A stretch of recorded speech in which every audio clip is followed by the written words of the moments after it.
نکاح بچوں کے بچیوں کے بڑے کرائیں،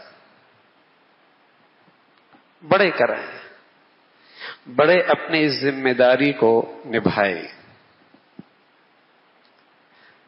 یہ بہت بری روایت ہے، یہ مغربی زندگی کی گندگیاں ہیں کہ خود فیصلے کرنے لگ جائیں اولادیں۔ یہ اچھی چیز نہیں ہے، لیکن بڑوں کو اپنی ذمہ داری کا ہر وقت فکر ہونی چاہیے کہ اولادوں کا نکاح جس قدر بہتر اچھی جگہ جلدی ہو سکے وَأَنكِحُوا الْأَيَامَ، بڑے نکاح کر۔ ہمارے ہاں عجیب مسئلہ ہے کہ سب کچھ ہوتا ہے اللہ کا دیا ہوا، لیکن پھر کہتے ہیں پاؤں پہ ذرا کھڑا ہو جائے بچہ، حالانکہ وہ پاؤں پہ کھڑے ہوتے ہوتے اس کے گھٹنوں میں بھی درد شروع ہو جاتا ہے، کمر میں بھی درد شروع ہو جاتا ہے۔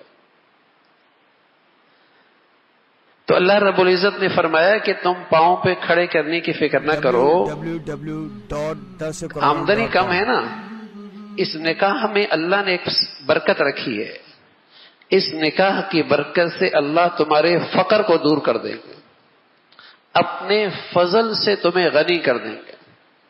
ان یکونوا فقراء یغنیہم اللہ من فضلہ۔ یہ نکاح ایک ایسی عبادت ہے جو رزق کو کھینچتی ہے، یہ رزق کو کھینچتی ہے، یہ رزق لے کے آتا ہے، یہ عبادت ایسی ہے۔ بس اوقات بچے کی قسمت میں اللہ نے تھوڑا لکھا ہے، بچی کی قسمت میں اللہ نے زیادہ لکھا ہوتا ہے۔ بس اوقات بچی کی قسمت میں ایک مقدار ہوتی ہے، اللہ اولاد دیتا ہے، اللہ اس کی قسمت میں زیادہ لکھا ہوتا ہے۔ بس اوقات اللہ رب العزت بیٹی دیتا ہے، وہ گھر میں کیا آتی ہے، رحمت بن کے آ جاتی ہے۔ یغنیہم اللہ من فضلہ، اللہ تمہیں اپنے فضل سے غنی کر دے گا۔ تم اس کی فکر کرو کہ ان کی زندگی پاکیزہ گزرے، ان کی عفت پاک دامنی، ان کی جوانیاں محفوظ رہیں۔ بڑوں کی ذمہ داری یہ ہے کہ اس کی فکر کرے۔ وَأَنكِحُوا الْأَيَامَ، بڑے نکاح کرائے۔